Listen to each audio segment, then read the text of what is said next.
The first thing you feel is excitement, not the soft thrill you once knew as human. A raw surge claws through every nerve, making your whole body tremble as your jaw juts forward, teeth like stone blades eager to bite. Every fiber strains as if already charging, fighting, though no enemy is yet in sight. Fists clench around crude iron, ready to swing before you even know why. It is not hunger that gnaws at you, but something hotter, sharper, an itch for battle thrumming in the marrow. Blood, or whatever passes for it in this alien shell, surges like sap in a tree. You feel alive but wrong, both rider and beast at once. The air assaults you, oil smoke thick enough to chew, the sting of scorched sand, the copper tang of old blood dried into dust. Each breath tastes of iron, heavier and denser than anything human lungs ever endured. It scrapes your throat raw, a burning mix of metal and ash. You exhale, and it comes out as a growl, low, rough, unbidden, bestial. Then the ground shakes. A vibration rises through your boots, rattling bone. At first, you think the earth itself revolts. The rumble sharpens into the steady thunder of vast engines. Metal plates shriek against one another. Pistons hammer. Every step makes the world tremble. You cannot name it, but the body you wear can. Alien instinct surges like a flood. Gargants. They loom like moving fortresses, walking citadels of smoke and noise, each the size of a towered keep torn from myth. Living mountains and idols of iron, feats of impossible engineering made to crush. The knowledge is not yours, yet it crawls through you. Somehow you belong to the horde that follows them. Shapes swarm at the edge of vision, hulking figures with jutting jaws, crude weapons and armor hammered from scavenged scrap, plates daubed with glyphs of clans, jagged blades more like slabs of metal than crafted steel. Each piece reeks of their brutal evolution, half tool, half relic, grown as much as built. You don't know their names, only feel their presence pressing in around you. Half-understood words bubble up uninvited, as if the brain beneath your skull mumbles in a tongue you cannot stop hearing. The surge comes suddenly, a rush in your chest. Not true excitement, but a surge so close it tricks you into believing it is joy. Your throat vibrates. The mouth moves on its own. The words spill out without consent. Today's a good day to crump oomies. The sound is jagged, brutish. It resonates, and that resonance terrifies you because it feels right. The human in you reels. You understand so little. What is a humi? Yet every sense is tagged by some internal hand, labeled with meanings you did not earn. Battle is coming. You know this as surely as you know your own fear. But the body feels no fear at all, and beneath it all, the tide. A hum that is not sound but pressure, crawling in bone and blood. The body names it without words. WAAAGH, power, a storm that is not yours. Two figures flicker at the edge of mind. Gods vast and green, faces grinning, one cruel in mirth, one savage in wrath. They tug at you both ways, their laughter echoing through the marrow. Alien yet undeniable. They promise unity, noise, endless battle. In that moment, you know the truth with horror and awe. You are not merely inside this body. You are it. An Ork Boy, lost in the green tide. The confusion begins to fade. Ork words rise unbidden, crawling from the depths of the alien mind as if they had always belonged to you. Shapes gain names, sharp and certain. Boys, Trukks, Shootas.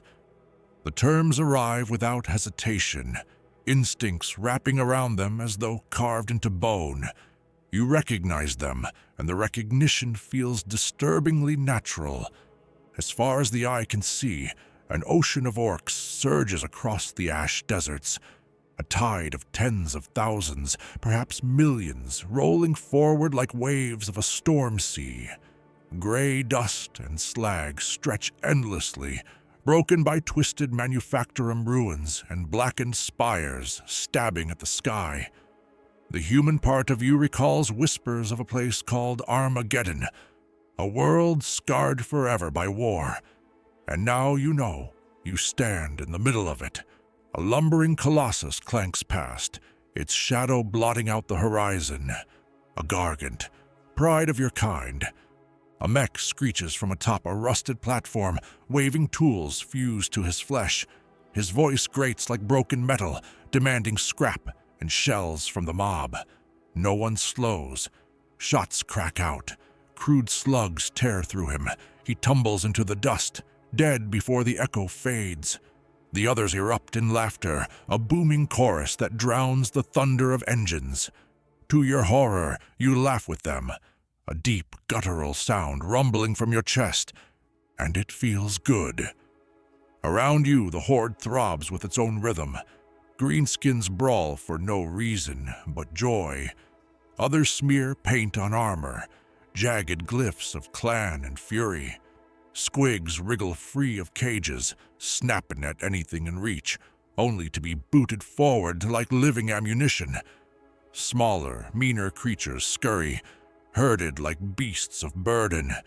You know instinctively they are kin, all born of the same spore cycle that spawns boys, squigs, and worse. Banners rise above the press, snapping in the hot wind. Black hides marked with white jagged checks. Goffs, their roar louder than the rest. Red-splashed glyphs blazing like fire. Evil Suns, their mobs revving engines that belch smoke. Gleaming yellow symbols of wealth and arrogance. Bad moons, their gear polished brighter than any others. Rough hides painted with crude beasts. Snake bites, their feral chants rolling like thunder. Each clan surges forward, rivals and brothers, fighting and laughing in the same breath. The host mind insists this world has drawn them again and again, each WAAAGH swelling larger, each tide of orks adding to the storm. And this one is greater still. You feel it, a convergence. All eyes toward war. Every chant of WAAAGH lifts you higher. At first, the sound felt foreign, something forced through your lungs. Now it feels natural. It belongs to you as much as breath.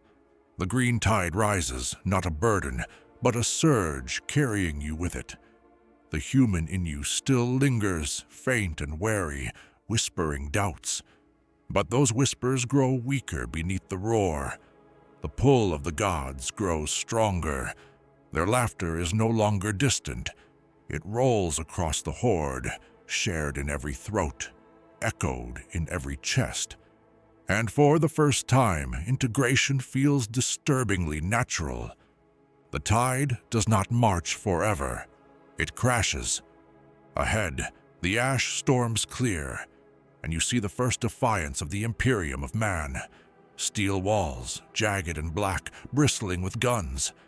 Bastions raised by the Astra Militarum, the hammer of the Emperor. Lines of tanks stretch across the horizon, guns already leveled. Human banners snap in the toxic wind, the Aquila glaring down like a challenge. You feel a flicker of human recognition, the pride of soldiers holding the line. But the ork within you sneers. Walls, guns, men, all are just things to smash. Engines roar louder, drowning thought. Trucks packed with boys bounce across the slag, smoke trails weaving in madness. War bikes scream past, red-painted engines howling, riders bellowing for blood. The sky darkens with crude aircraft. Dakka jets spit fire before the battle has even joined. The ground shakes as deaf dreads stomp forward, iron monsters with claws and saws ready to tear. You feel the pulse of it all building, the whoa, storm rising like a psychic drumbeat. The first shells land, earth erupts in geysers of fire. Orks vanish in an instant, torn apart by battle cannon rounds. For a moment, the human in you recoils. The air is full of screams, smoke, burning flesh. But the ork flesh thrills at it. Fear twists into hunger. The loss of boys is not despair. It is proof the fight is real good. Perception sharpens, bursts of fire, sudden jets of heat. Figures in dark green, scaled armor stand firm behind the guard lines. At first they are only color and pain, shapes too fast to hold. Then instinct supplies the names. Salamanders, Astartes. To your ork tongue they are flame boys, burny humies in hard shells, another kind of enemy to crump. Muscles hurl you forward before you choose. The body knows to charge, the brain follows late. Around you the mob surges as one vast wave, a living tide of green bodies. You feel yourself dissolve into the mass, one boy among countless, swept in the roar and madness. The human part watches in awe and dread as individuality vanishes, replaced by the pulse of a horde. For an instant, you see bodies ignite, boys flailing in fire, some screaming in glee, others thrashing blindly. The tide does not break. More surge forward to take their place. You feel heat on your own flesh. An absurd thought bleeds up. Green fire would look better. Human mind dissonance. Part of you recoils at the horror, but the ork flesh feels joy in the clash. Joy so fierce it drowns thought. You have never felt anything so powerful, a rush greater than any human thrill. It is not just battle, it is ecstasy, excitement sharper than anything you have known in life, as if the clash itself were the purpose of existence. And then it comes, the war surges from every throat. A single vast roar shakes the ground. You feel your own voice bellow with them, words not chosen, but forced from lungs. War! Short, brutal, certain. It is not only sound, but a psychic wave, a storm that lifts the horde and smashes into the enemy line like a hammer. The fire from these salamanders' flamers is not just heat, it is consecrated flame, wielded by warriors who revere it as purifying. Against the WAAAGH, it feels like a wall of burning faith, a force trying to choke the storm inside you. To the ork flesh, it is a dare, not a threat. The green gods mock the flames, spurring you and the mob to roar louder, burn brighter, and prove that even holy fire cannot halt the tide. To your left, a knob barrels ahead, his power claw sparking as it cleaves into the first tank, peeling armor open like fruit.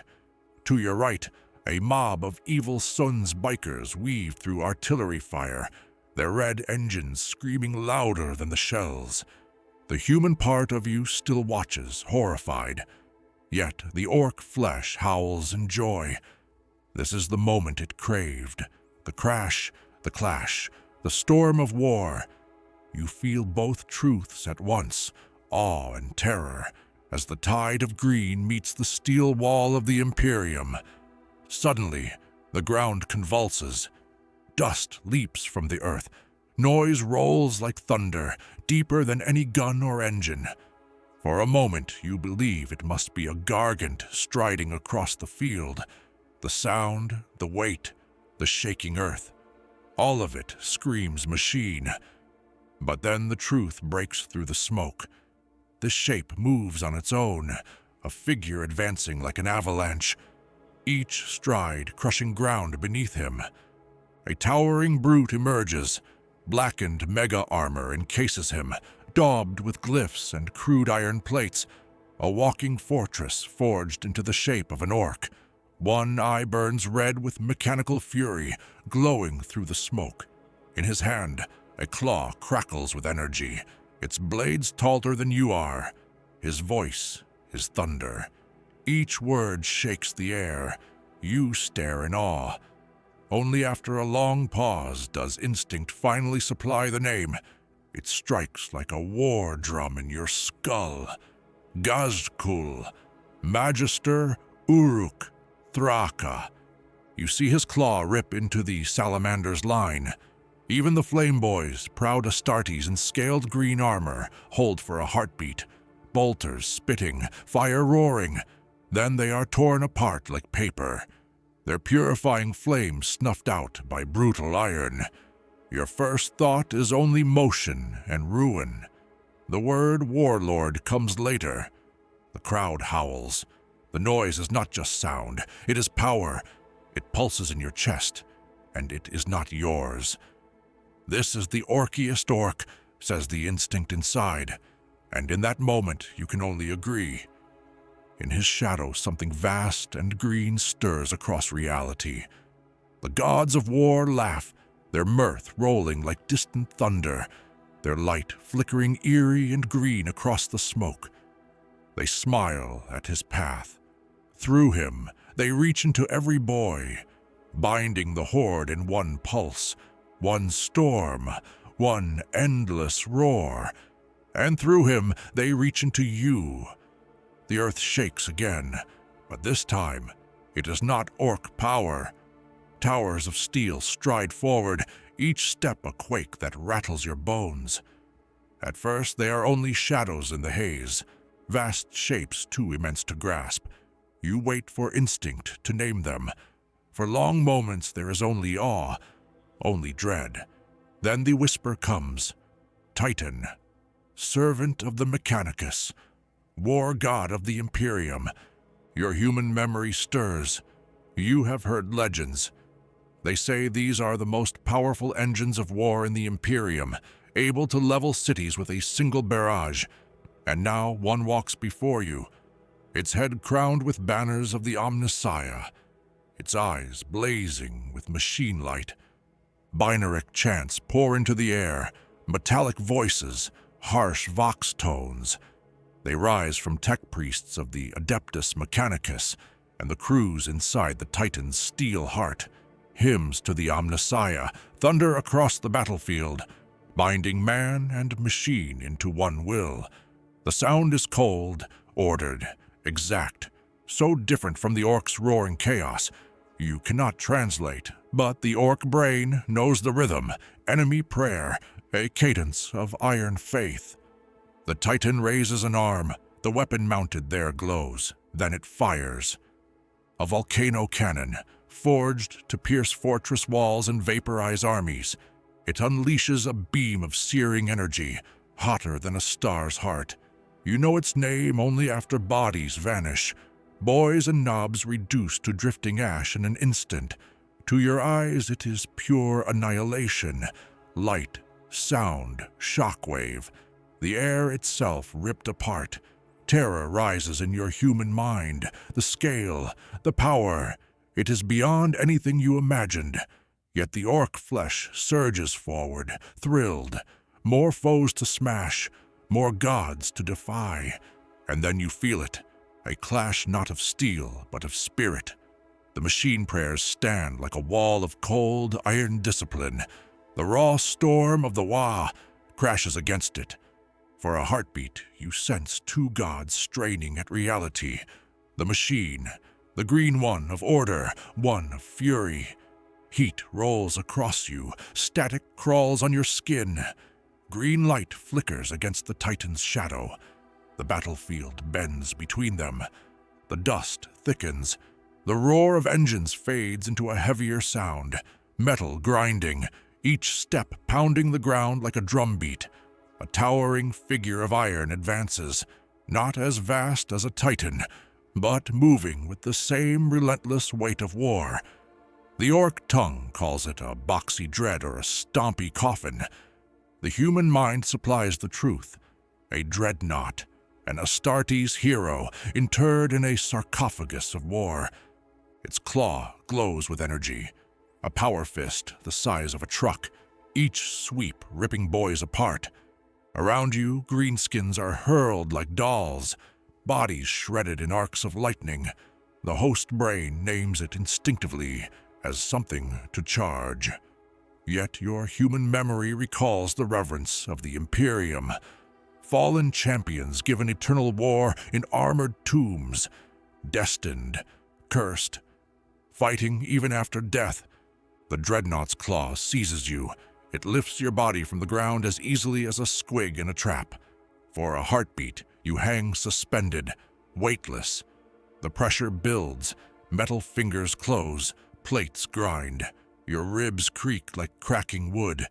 The sound drowns beneath your own heartbeat, thunderous in your ears.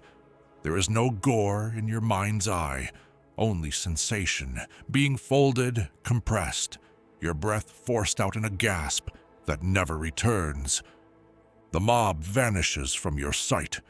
All that remains is pressure, heat, vibration, the final embrace of iron. Last thought as orc and human mingle. What a nice boom, hope it goes again. The words stumble, almost a laugh, then fade. Even as flesh tears, you feel the green gods laugh. Their roar echoes in your skull.